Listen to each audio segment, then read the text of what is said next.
Welcome back to another episode of Important Miscellaneous Talks, and we are changing the world one podcast at a time. Our wonderful guest, please introduce yourself. What's up, guys? Max K Fit here for the second time. Happy to be back Indubitably. again, you know? And the reason why he's here, because I had no idea he had, an interesting background. I did not know this. So, for those of the people that don't know, can you talk about some of your extracurricular activities? Extracurricular activities. All right. So there's a couple things, right? So the first one is the most obvious one, right? OnlyFans. I've been doing OnlyFans for I think about a year and a half, maybe 2 years, something like that.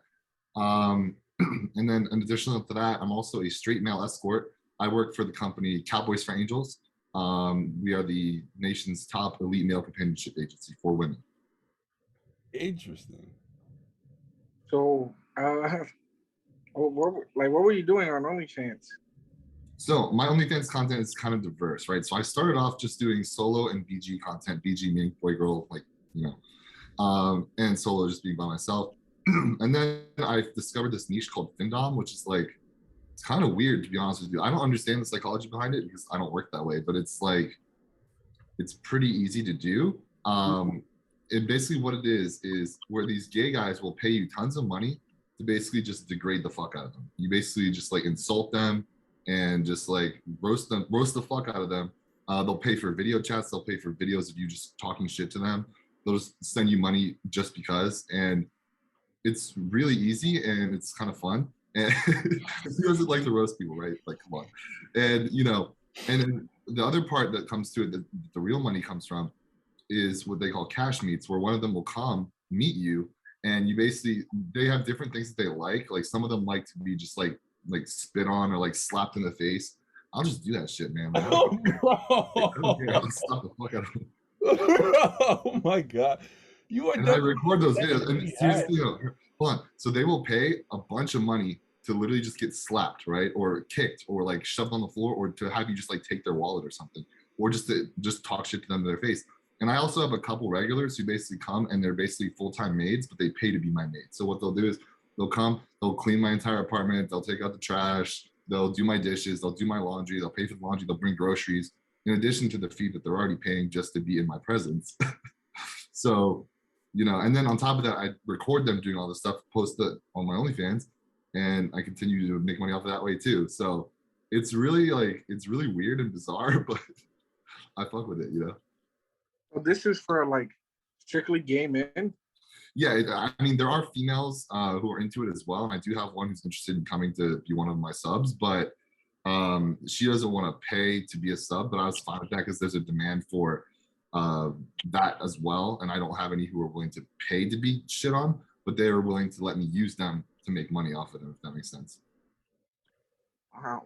So, outside of just degrading them, do you go the extra mile with them? I don't do any sexual contact with men ever. And that's like clear in my bio. And I get requests all the time. I get guys who are like, I will pay 10K if you fuck me in the ass. I'm like, no, that's never going to happen. Drop it. Yeah, I'm just like, it'll never fucking happen. Or, they'll be like, I'll pay you 5K to suck your dick. I'm like, it's not going to happen. Just fuck off. You know what I mean?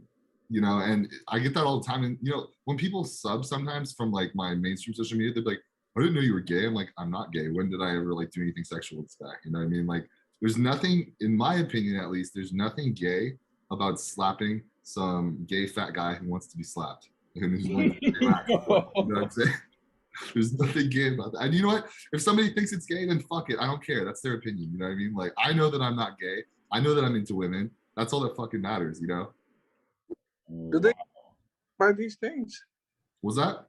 Do they get turned on by you slapping them around? I guess. I mean, I don't fucking understand it, to be honest with you. Like the mentality I'm built different than that. I don't understand the psychology of it, but apparently they do. You know what I mean? So what's the most you've been paid to mutilate them? So it really depends on what they like. So one guy, he paid a ton of money for me to just like slap him over and over and over and over, literally till his face was fucking red. And it was with some of these, I have them like record a video of consent so they don't like try to frame me for assault later. You know what I mean?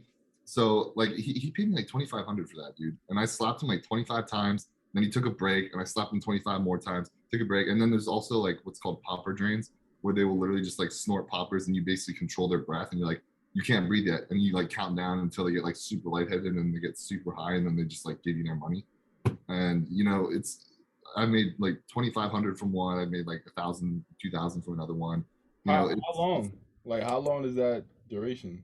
it really depends on the sub, and like you talk about it ahead of time. You know, usually I've never spent more than 2 hours at a time, unless it's in addition to them doing chores, right? Because then they'll just be doing chores while I'm like editing videos or watching TV or eating food, you know, in the background. So that's a little different.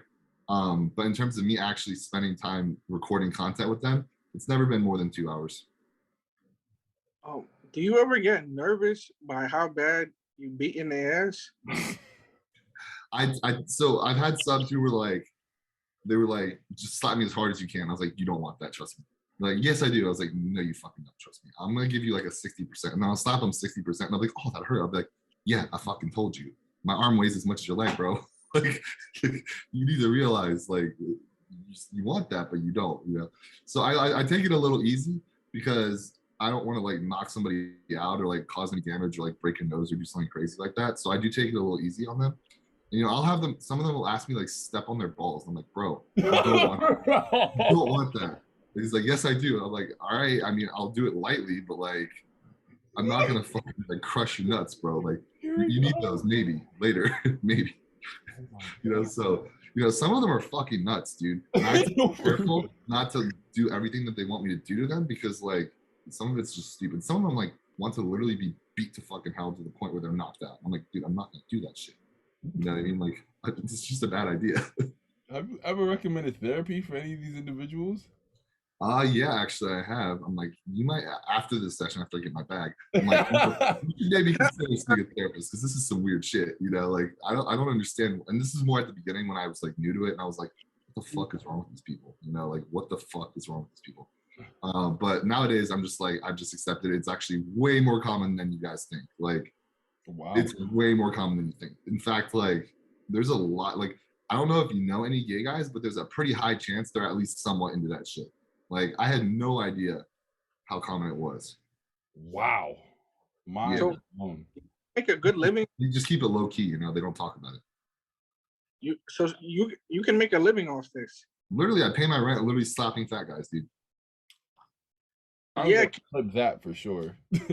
definitely. Like after this, swing us the link because I have a lot of. Not me. I'm not interested in slapping fat gay guys. Well, I understand the grind. I mean, it sounds like what 2 hours for 2,500, bro. That's 1,300 an hour. Hey, nobody. I know, paid dude. It's so easy. It's so easy. It's literally so easy. Just slap the fuck out of them, like insult them, and some of them like different. Oh, there was one. This is some euphoria type vibes. Like, There's this one guy who really, really, really wanted a wedgie, right? And I was like, all right, fuck it. So I literally wedgied him so fucking hard. I literally like lifted him into the air by his fucking underwear, bro, and then I dropped him on the floor. you gotta write a book, man, because ain't no way. Yeah, it's some wild shit, but man, it's fucking easy. It's like somewhat fun depending on how. Some of them are fucking annoying though. Some of them are really fucking annoying. So some of them are obsessed with like socks and shit, and they're like, I want you to wear this kind of sock. I'm like, I don't got that kind of sock. Like, they're like, I want this specific one that's been worn this many days. I'm like, no, I don't have that. They're like, but I'm paying for it. I was like, I don't give a fuck. If you don't want to pay for it, then get the fuck out. Like, this is what I have. You're gonna deal with that, you know? Some of them are like really like high maintenance and picky. And there's a lot of time wasters too who want it, but they're too scared to actually go through with it. So they'll talk to you about it for days and days and then just ghost you on the last day. So that's the struggle with it really is weeding out time wasters and prioritizing your time for the ones who are actually down to fucking do it. And none of them ain't try to like rape you on the low or something. I mean, I'm like twice the size of any of them. So, you know, but you know, in case they came with like a knife or a gun, right? I always meet them in person at a McDonald's that's nearby. I meet them there and I make them buy me McDonald's. And then we talk real quick first so I can vet to see if they're how insane they really are. I mean, they're all kind of crazy, but like how crazy they are, if they seem like the type to like pull out a knife and say, all right, suck my dick or something. Never happened. They've all been like they're all like really shy, submissive, awkward people, really. And so it never happened before, but I do meet them in person, in public first before I let them come to my place. Wow. You forced me to do that.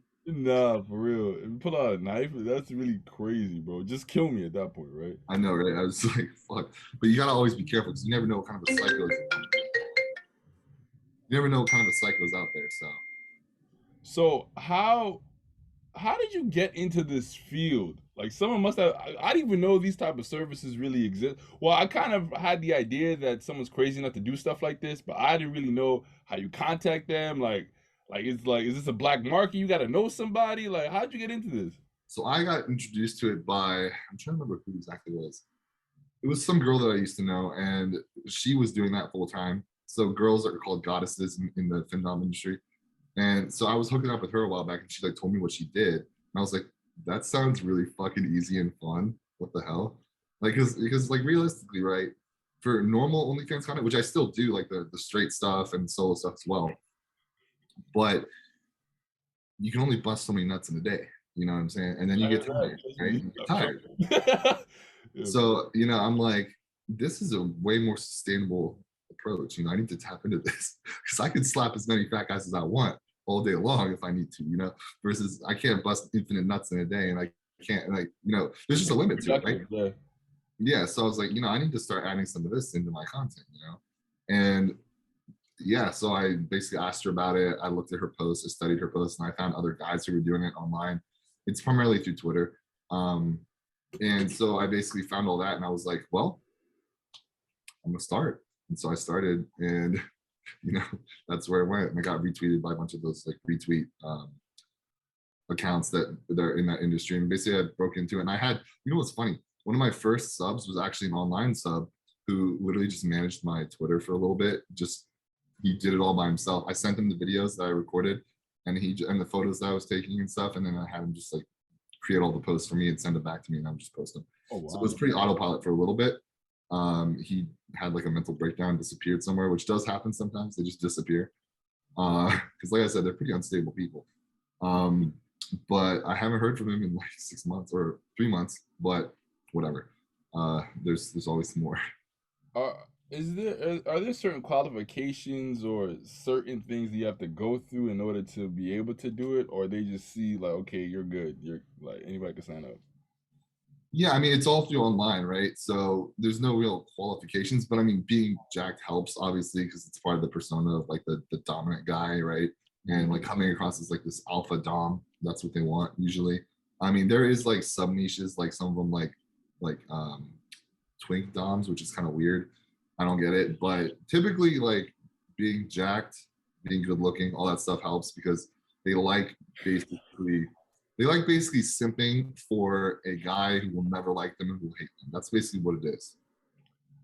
Twink Doms? I'm I know so that's what I heard. Yeah, I oh, stumbled upon that like a month ago where I saw some of the other guys in the industry were like really skinny, like feminine guys, and they were advertising themselves as twink dom, and I was like, the fuck is that? So, I'm still learning about shit too, man. Like, because this isn't like my natural, like, this isn't my natural thing that I would be drawn to, you know what I mean? so I have to ask. I saw two questions here. Do your parents know about this? If they do they approve? And do women know about this? And if they know, do they approve? Okay, so that's an interesting question, right? So family wise, I'm not really close to anyone in my family. So that's not really a thing.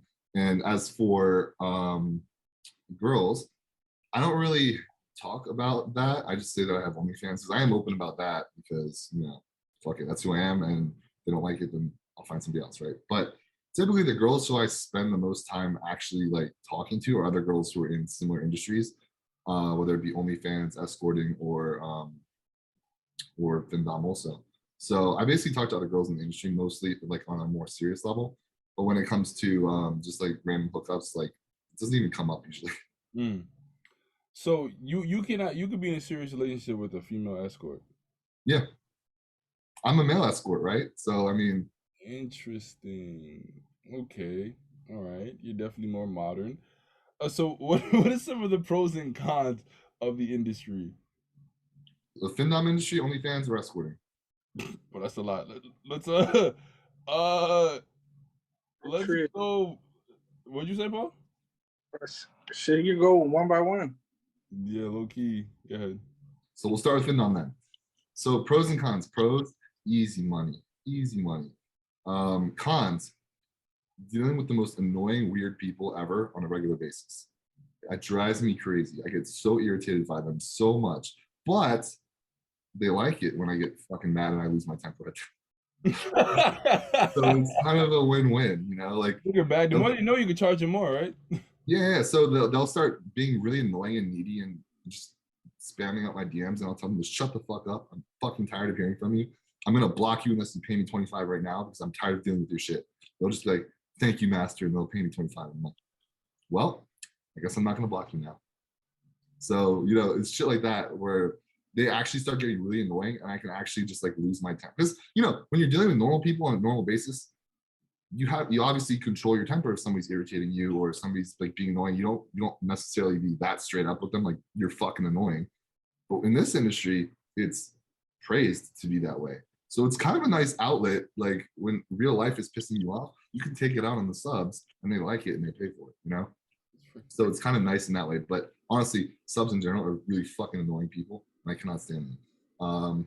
But you know, some of them are actually dope though. They're really good about what they do. Like some of my regulars who do like my chores and stuff in my house, they're actually dope. And I actually talk to them while they're working because they're just better. But most of the ones I deal with online are super fucking annoying. So that's the pros and cons of that. And also I would say, and super pushy, like what I call them is fake subs, is because they'll be like, all right, let me suck your dick. I'm like, no, fuck you. And they'll be like, but I want to suck your dick. I'm like, and doesn't mean you get to fucking suck my dick. Get the fuck out of here. You know what I mean? That never happens in person, but over like messaging, they'll start getting really aggressive and they'll be like, I'll pay. I don't fucking care how much you're gonna pay. You're not gonna suck my fucking dick. You know, I'll start yelling. Yeah, and then just keep pushing and pushing, pushing. I'm like, all right, you know what? Fuck you. I'm gonna block you unless you pay me $100 at this point because you're fucking annoying. You know, and so I'll like rage at them and shit. And those are the worst, I would say. The ones who blow up my DMs constantly, and then the ones who are really pushy and don't take no for an answer. That is the worst. Other than that, you know, a lot of them are just annoying. But some of them, like I said, are dope and they actually like get shit done for me, and then they're really good for content. Those are my favorite ones, and those are the ones I always bring back because they're good, right? So the next one, OnlyFans, pros and cons. Pros, money, and and I would say there's a big overlap between those two. They're separate, but they're also overlap because my OnlyFans has both FinDom content as well as normal content versus FinDom is just purely FinDom. And I get most of my FinDom money from Cash App payments, but also through OnlyFans as well because there's some who like to pay on OnlyFans for international subs. And sometimes they pay with Amazon gift cards too, which is dope. But with OnlyFans, I would say cons would be it's more public, as in like pretty much anybody can just figure it out because you know OnlyFans, Max K Fit, that's my OnlyFans, right? So you know, so with OnlyFans you're more public. Everybody can pretty much find you. Everything's on the internet, right? So you know you got to just be able to be comfortable enough in yourself to realize that anybody can find your sex tapes, your nudes, or your FinDom sessions, and potentially try and use that against you someday, I suppose. But personally, I'm very comfortable in my skin, and if anybody were to just call me out and be like, yo, I hear that you slap fat guys or you step on fat guys' faces or balls, or I see your dick on OnlyFans, I'll be like, man, thanks for subscribing. I appreciate it. You know what I mean? Like, I don't give a fuck, you know?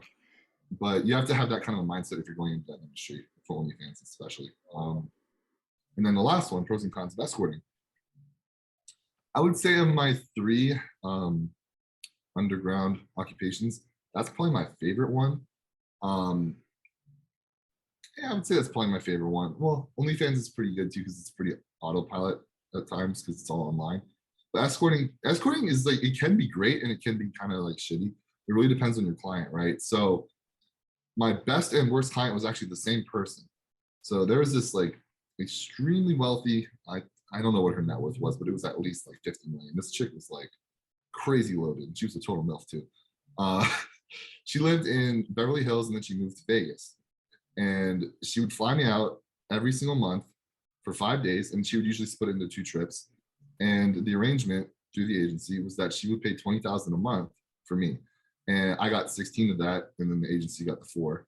And that doesn't include the plane tickets or the expensive meals she would take me out to.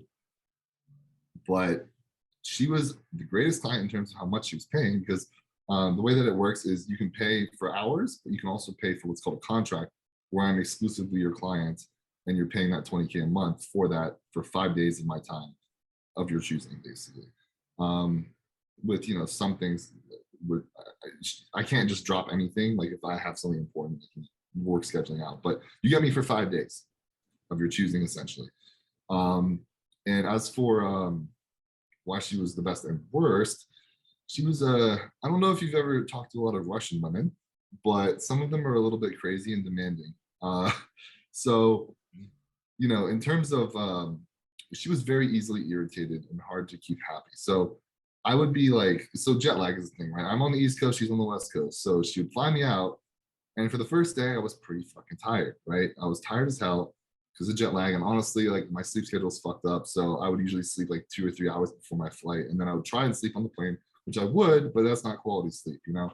So I would get there, I'd be pretty drained. I mean, the first half of the day, I'd be all right, you know, with enough caffeine, I'll be fine. And then by the time it's like afternoon and nighttime, I'm falling asleep. I'm like dead, you know? And I have to stay awake because I don't want to piss her off, because if she gets pissed off, she's going to cancel the contract. And I'm not going to be getting 16K a month from this lady, you know? So I'm like, it's like stressful in a way. And then every time I'm talking to her, I have to make sure, like, I have to keep the vibe right. I have to keep social. I have to keep her excited, keep her entertained.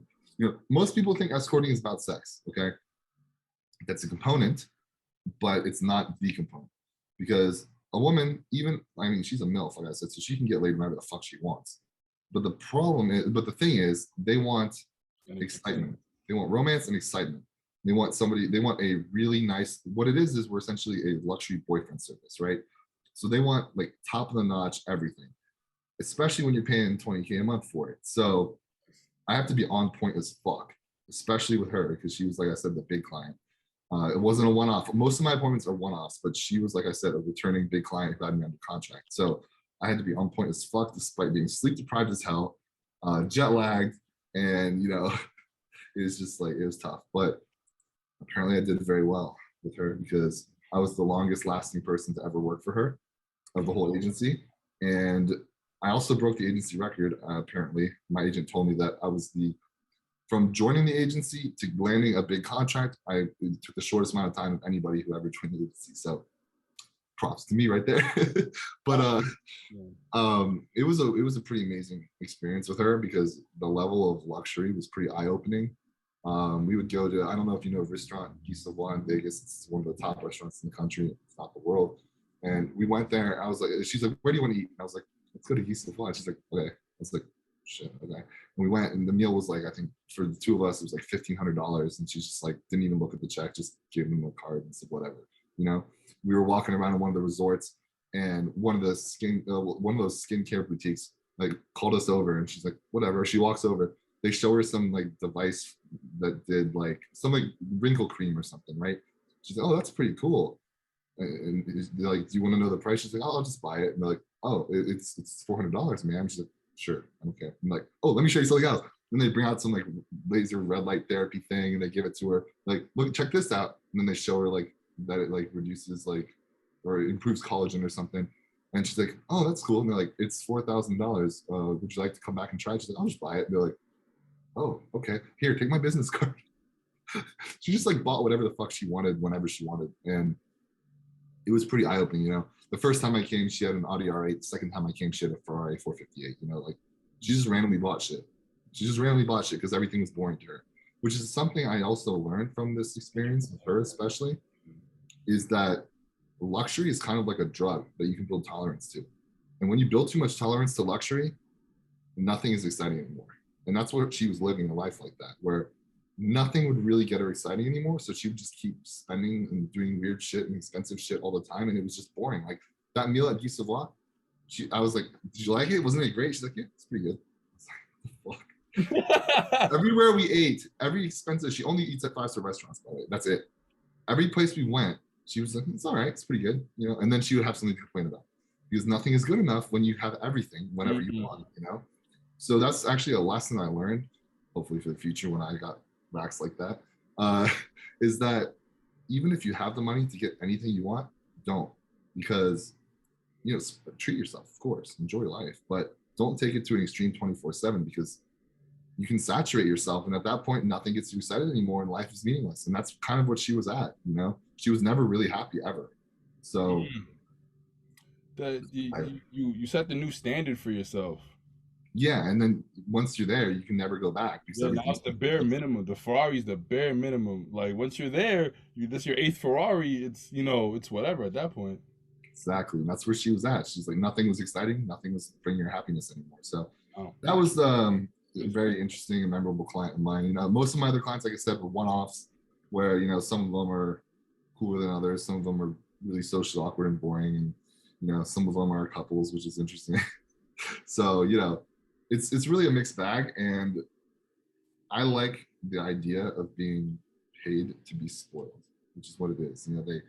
They hire you, they spoil you, you spoil them with being a luxury companion, they spoil you with luxury. That makes sense. You know what I mean? They try and impress you, they treat you real nice, and in return you be that model boyfriend that they've always wanted. You know what I mean? It's really nice give and take. And I like it.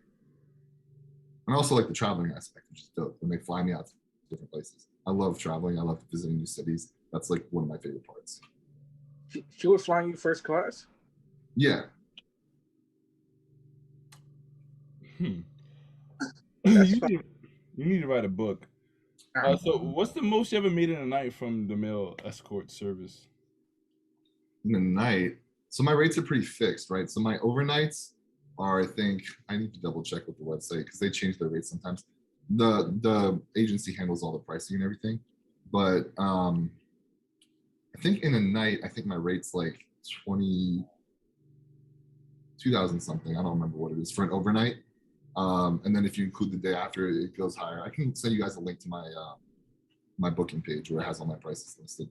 But the contract thing is where they get me for 5 days of the month for every month, and they pay 20K, and I get 16 of that every month.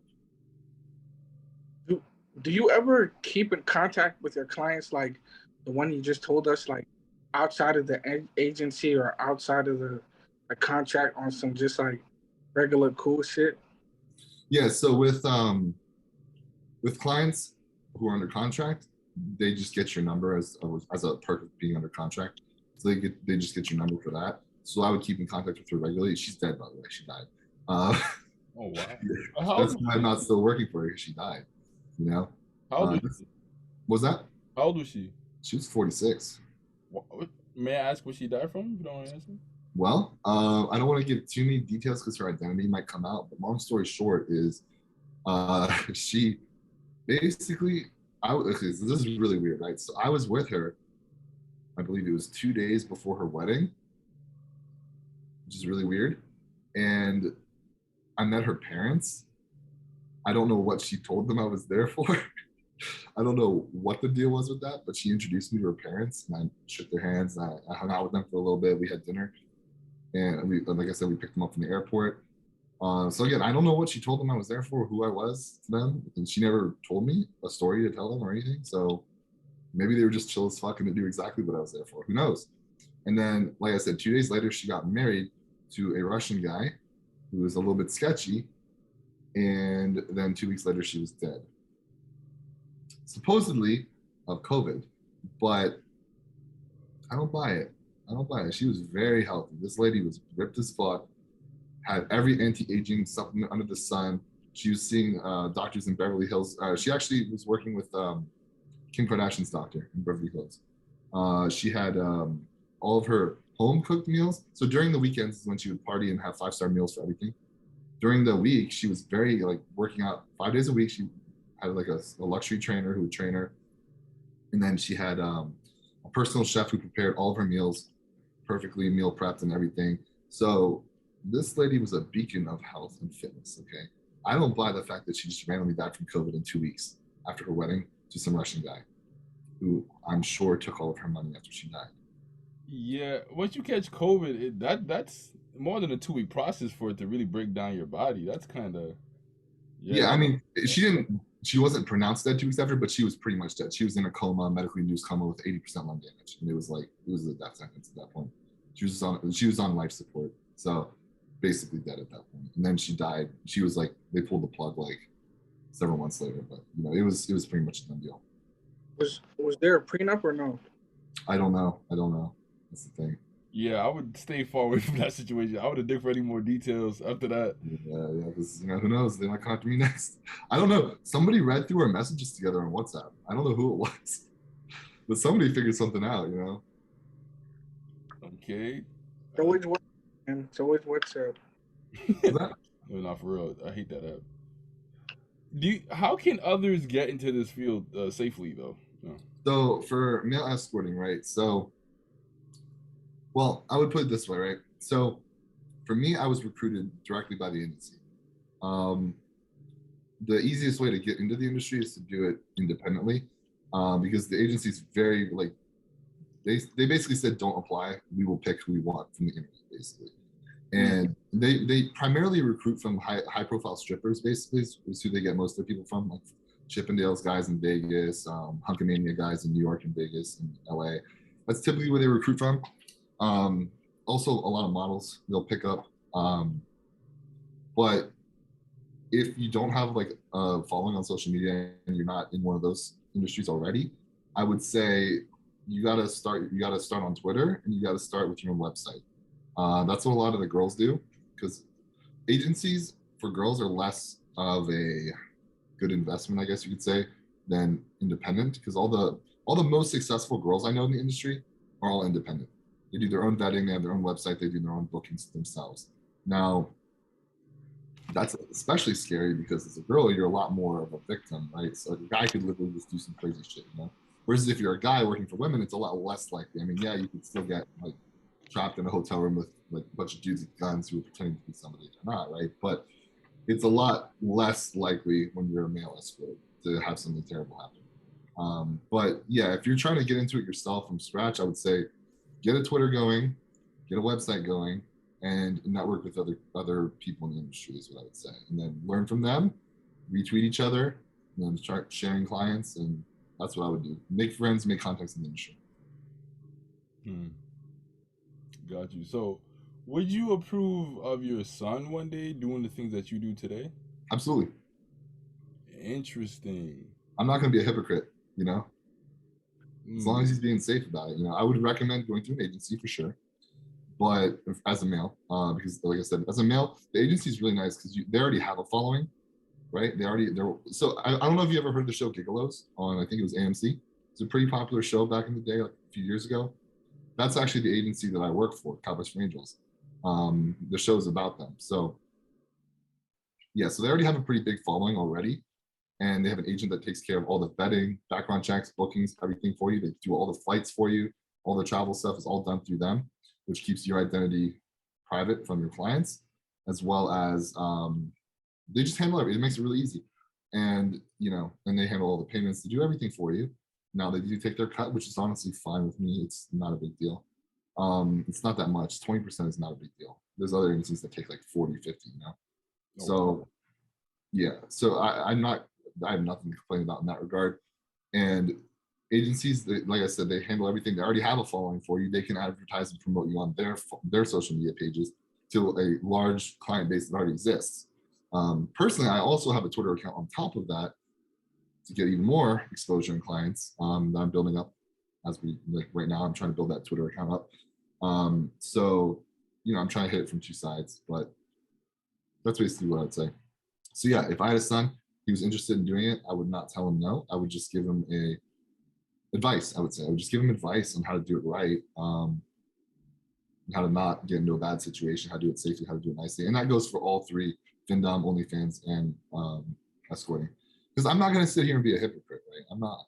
Like, that's just, I've always hated hypocrisy, so I'm not going to be here doing the same thing, So that's just what I would say. What would you say is your craziest experience you've had being a male escort that you thoroughly enjoyed? Wait, the craziest experience that I thoroughly enjoyed, or just craziest experience? Oh yeah, yeah, either or. I can't really. Well, okay. the okay, the best experience and the craziest experience, I guess, would be two different ones. Um, the craziest experience would be, it was actually, it's not even that crazy, to be honest with you. Nothing like actually crazy has happened, but the craziest, I guess you could say, was recently I got booked by a couple. And the dude was like a total cuck, and his wife was a MILF, and things happened.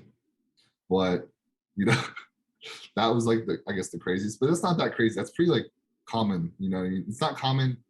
Well, it's pretty common in society, like there's a reason everybody calls each other a cuck as a joke, because there's a lot of people who are actually cucks out there. So there's that. Did he watch or? Yeah, yeah, yeah. He That's did. crazy, man. Sat in the corner and watched and smiled. And smiled. What is that? I'm sorry. Go ahead. Go ahead. Dude, I don't get it, man. I don't get it. I don't understand it. But you know what? If he's happy, then I'm happy, and I'm getting my bag. So fuck it. What'd you say, Jones? You was beating it while you was doing it? No, just sitting there calmly watching. Like I said, I don't understand. I don't understand it. But like I said, he's happy, I'm happy, I get the bag. So how much you got, if you don't mind me asking? That how much did you get, if you don't mind me asking? That one, I think, so it's based on hours, right? And that one was a shorter one. I believe that one I only got like 1,000 for. It was only like a 2-hour appointment or something, or maybe a little over 1,000. Yeah. Got it. You ever bust a nut in these chicks? Not inside, no. No. No. It's industry standard. You wrap up, and you never do that, because it's just, you don't do that. That's tough. Crazy. And so best experience. Okay, this one also somewhat recent. So one of probably the, if not one of the, if not the top female escort in the area hired me, and I was kind of surprised, like, what the fuck, why? And I didn't know who she was, right? And so we went. All I knew was that she was in the same field, right? And so I went to the restaurant. It was are you guys local? He's local. I'm in New York City. Oh, okay. So you probably don't know Ocean Prime in DC. No. Okay, so it's a pretty like nice and well-known restaurant in DC. And so I'm at Ocean Prime waiting for my date to show up, and then all I know is she's in the same industry. So I'm assuming she's gonna be cute, right? She's gonna be hot, right? But I don't know, I don't know anything else, right? Because the agency doesn't usually share that stuff ahead of time, because people like to be discreet. And so like this girl walks in, and she's like so gorgeous. She's like stunning. I was like, no fucking way. She walks up. This chick was like straight up like gorgeous. Okay, I'm like, that this is good. She's like, oh hey, I'm, and she said her her name. I was like, oh, nice to meet you. In my head, I'm like, life is unfair, man. Life is unfair. I'm getting paid for this. And so we had a nice meal. We talked about like the industry from both sides. It's like a male and a female. And then she said she was interested in trying it out as a client instead. And she said that, and she picked me as the person, and she said it was a really cool experience to be on the other side. So we had a really good chat, and then we went to her place and we had some more chats and then some fun, and it was a really, really cool experience, because she was really, really hot. And she was a really cool person to talk to also. We had a lot in common, and we come from somewhat similar backgrounds, and she was really cool. Like, I actually reached out to her recently, and then we're like friends now outside of work. So do you good. You be eating them out? What was that? You be eating them out? Yeah. So do you hit up that girl, like, just anytime you're in the mood, like you're like, yo? No, because see, here's the thing, right? In the industry, right? Because technically, well, first of all, she's very busy. So let me explain. One thing that people don't realize about a lot of escorts is that, and just people in the sex work industry in general, people in mainstream society assume that they're all just like, I guess, like drug addicted. People assume they're like drug addicted. What else? Uneducated, lazy, stuff like that. And It's my roommate, the one who does who's on OF with me. And the one on. Did you guys see the show, the TV show, Love During Lockup? No. Oh, she's on there as well. But yeah, that's my roommate. She collabs to me on OF all the time. You want to say hi? She's gonna say hi. We're on the podcast. This is Alessa. Hi. How you doing? Good. She's also one of my personal training clients. Anyway, was that? I said, "Oh, word." Yeah. So basically, so here's what. So anyway, so a lot of people think people in the sex work industry are, like I said, drug addicted, lazy, uneducated, kind of just trying to get by. But it's actually pretty far from the truth. Yes, there are those people in the industry, but a lot of the people in the industry are actually very, very highly motivated entrepreneurial people who are using sex work as a way to make income now, fast, big income now, to invest it into mainstream things later, such as like real estate properties, stocks, crypto, things like that. And those are the people you want to meet, because those are the people who know a lot and they have a lot of experience and they have a lot of intelligence. So this girl, for example, I was talking about, she owns 5 companies now. And she, one of them is a real estate company where she buys properties and flips them. Some of them she holds for a little bit and rents them out and pays them off and then flips them. And then there's another one. She has like a photography company and a couple other ones I don't remember. And she's actually creating her own agency, which is pretty cool. Her own escort agency. Wow. Yeah, so she's doing a lot of shit at the same time. And also she went to the same university, Georgetown. Also, and almost the same degree as me as well. She did biochemical engineering. I did biochemistry.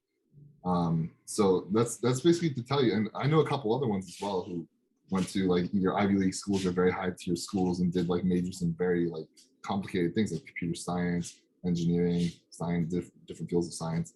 So it's not what people think, about. People think that people in the sex work industry are like really the dredges of society, but a lot of cases it's not the way. It's not how it really is. And yeah, so what was the original question? I got off to a tangent. But do I just hit her up or whatever whenever I'm just bored? No, because I respect your time. You know what I mean?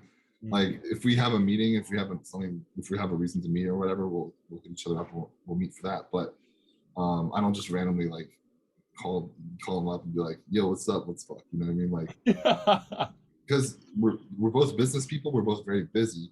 We both do this as a occupation, right? So there's like a mutual respect for each other's time, So, if you don't mind me asking, do you have an idea of what your body count may be? I have no idea. Is it over 100? Yeah. I stopped counting at 100, which is back in undergrad. Wow. Is it over 200? Probably. I don't know. Over 3? I literally don't know, man. Because then you have to count in like threesomes and the few orgies I've attended as well. So I don't really. So and you never had any threat of an STD? I had chlamydia once. Okay. Oh wow. Guys, so just one time? Yeah, just one time.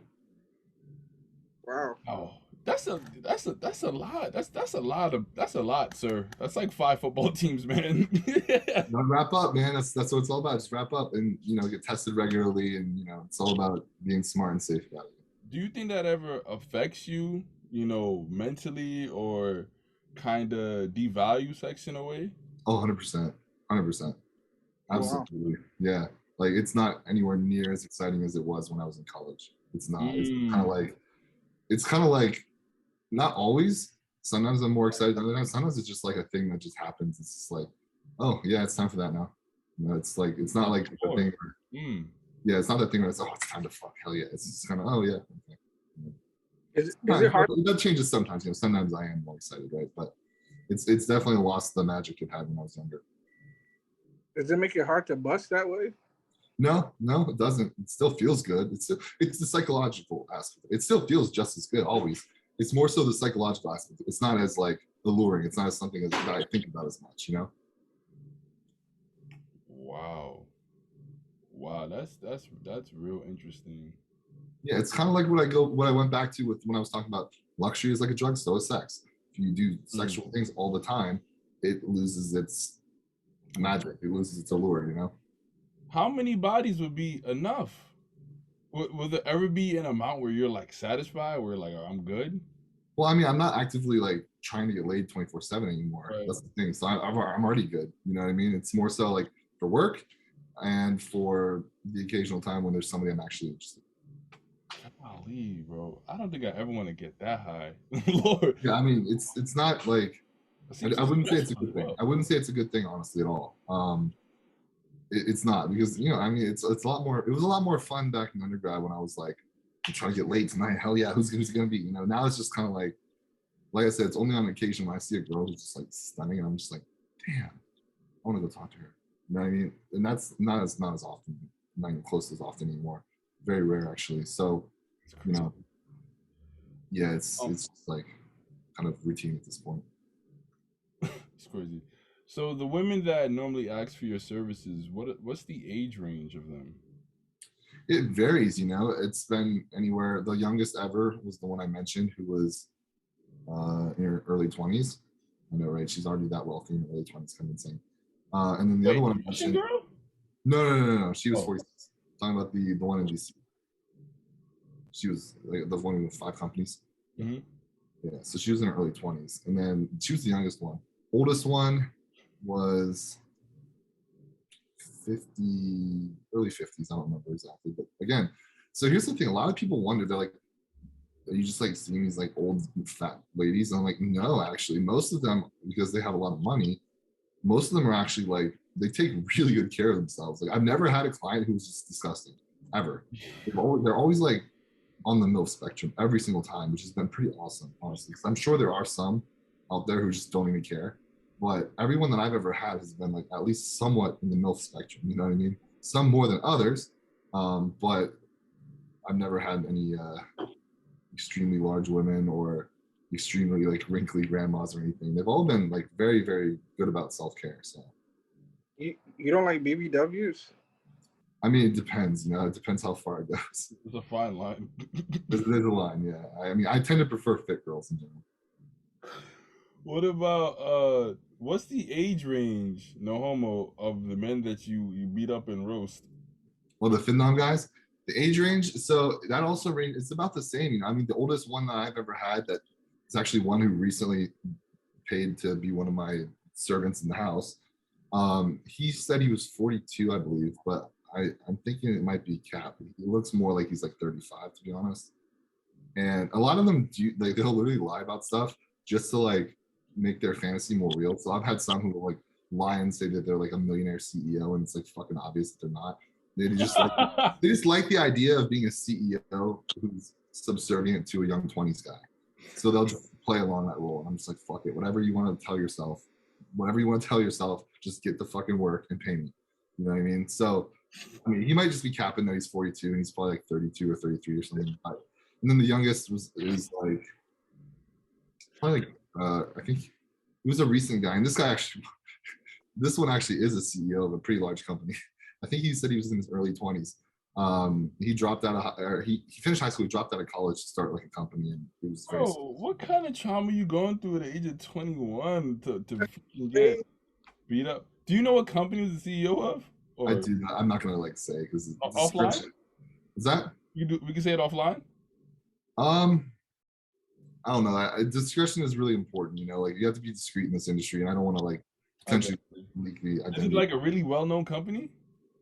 Not necessarily, because it's like a behind the scenes company. So what his company does is he handles like merch for really, really large influencers in LA, basically. Like he handles their merch and their products and their advertisement. He's like he owns like a marketing agency. Got you. Okay, so I probably would have known anyway. Yeah. Got you. That's crazy. 22 calling to be spat on is crazy, bro. Yeah, he is 22. That's what I'm saying. He's 22 years old. I don't know if he's like how much he makes a year, but he's definitely, his net worth is over $1 million for sure.